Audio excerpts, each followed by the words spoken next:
Benjamin, le Père Noël du jardin. Benjamin prit la lettre que la sauterelle venait de glisser sous sa porte et l'éleva à hauteur de ses yeux. « Père Noël, mais qu'est-ce que ça veut dire ?» s'exclama-t-il.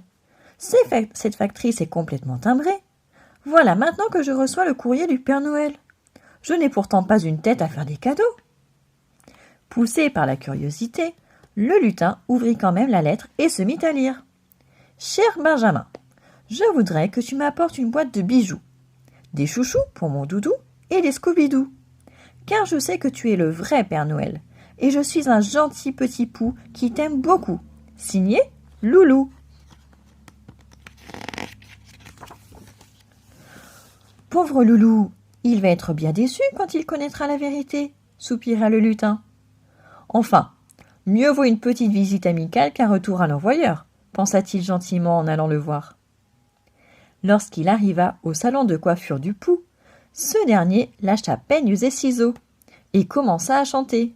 « Douce nuit, sainte nuit. »« Attends, lui dit Benjamin nerveusement, j'ai quelque chose à te dire. » Et sans détour, il lui avoua qu'il n'était pas le Père Noël.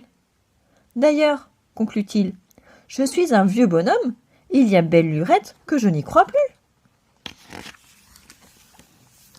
Et mes petits souliers alors ?» demanda le pou avec anxiété. « Eh bien, je suppose que tu les garderas au pied le soir de Noël, » répondit le lutin. « Ouin, c'est pas juste, » s'écria Loulou en pleurs. « Tu fais plein de cadeaux aux enfants et pas à moi. »« Arrête de pleurer, tu vas nous faire remarquer, » supplia Benjamin. « Arrête, je te dis, ou tu ne les auras pas, tes cadeaux. » Loulou s'arrêta net. « Bon, d'accord, tu les auras, mais en échange, il faut que tu me promettes de te taire, et surtout, de n'en parler à personne, compris ? Motus et mouche cousue, » chuchota le pou en lui faisant un soupir complice. Malheureusement, Loulou ne savait pas tenir sa langue, et le jour suivant fut la pire journée de Benjamin.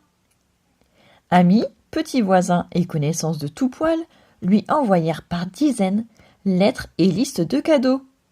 Affolé, le lutin se précipita aussitôt dans le jardin en criant que c'était une méprise, qu'il n'avait rien à voir avec ce maudit Père Noël. Mais en vain, il avait beau s'époumoner à leur expliquer, tous faisaient la sourde oreille.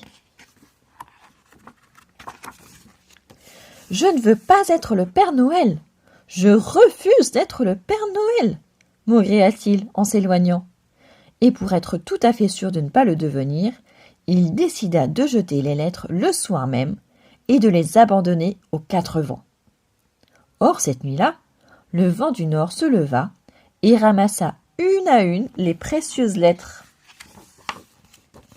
Le lendemain matin, le lutin réapparut dans le jardin. Retrouvant avec joie sa brouette et ses outils, il se mit au travail comme si de rien n'était. Mais ses petits amis ne l'avaient pas oublié. Ils venaient régulièrement le voir, l'encourager, l'aider.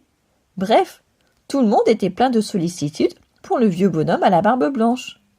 Et Benjamin commença à trouver très agréable de jouer les faux Père Noël. Il suffisait qu'il ait une petite envie de miel pour qu'on lui en apporte aussitôt un grand pot, qu'il désire une poignée de noisettes pour qu'il en reçoive tout un sac. Bientôt, il n'eut plus besoin de faire son potager, de couper son bois ou même de balayer les feuilles mortes devant sa porte. Le pauvre a bien assez de travail comme ça, chuchotaient ses voisins qui le surprenaient parfois le matin en train de souffler son bout de chandelle avec un air mystérieux. « Regardez-le, il a encore veillé toute la nuit, » murmurait-il. Bien sûr, aucun d'entre eux n'imaginait que leur Père Noël n'était en fait qu'un gros gourmand qui s'arrondissait chaque jour un peu plus, un vilain paresseux qui cachait bien son jeu et dont la hotte restait désespérément vide. Seulement, plus le grand soir approchait, plus notre jovial bonhomme faisait grise mine. Il se voyait déjà poursuivi par une nuée d'insectes furieux, chassé par une foule de petites bêtes en colère, l'insultant et le traitant de tous les noms. « Vieille noix, t'as pas fait ton boulot !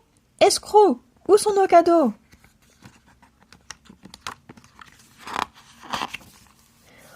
Oh mon Dieu, demain c'est Noël et je vais devoir déménager. L'idée de perdre son jardin et ses généreux voisins sembla soudain électriser Benjamin, qui se mit à ramasser frénétiquement ses petites affaires. Un bric-à-brac de babioles sans intérêt, qu'il s'empressa d'envelopper d'un peu de papier, de quelques rubans, et qu'il nomma avec fierté cadeau de Noël. La nuit venue, il vida son panier à linge et en fit une hotte. Après l'avoir rempli et hissé sur ses épaules, il entr'ouvrit sa porte et se précipita dehors. Il s'arrêta devant la maison la plus proche et jeta un coup d'œil par la fenêtre. « Juste ciel !» s'écria-t-il. « Est-ce que je rêve ?» Il se glissa jusqu'à la maison suivante, s'arrêta et regarda de nouveau par la fenêtre. « Mais c'est merveilleux !» Puis il repartit. Il s'arrêta ainsi devant chaque maison, jeta le même coup d'œil à chaque fenêtre pour s'écrier finalement avec stupéfaction « Les cadeaux! Les cadeaux sont arrivés !»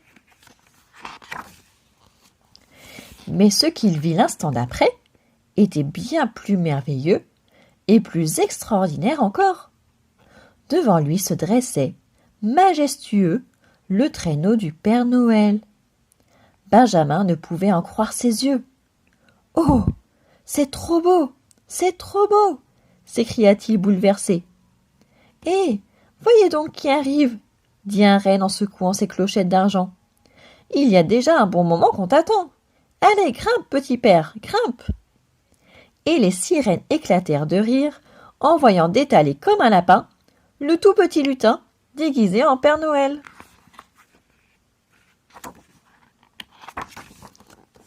Il fallut attendre le matin de Noël, les cris de joie devant les cadeaux, les chants, les danses autour du sapin, pour le voir réapparaître à sa porte. « Joyeux Noël, Adèle! Alors, pas de courrier pour le Père Noël ce matin ?»« Si, justement. Enfin, non, pas exactement. Il y a bien une lettre pour toi, Benjamin, mais c'est une lettre du Père Noël, du vrai Père Noël, je veux dire. Il te remercie pour ton aide et te dit que, tiens, lis-la toi-même la suite. » Benjamin saisit la lettre et lut à voix basse. « Mais l'année prochaine, je t'en prie, laisse-moi faire le boulot. Signé Père Noël. »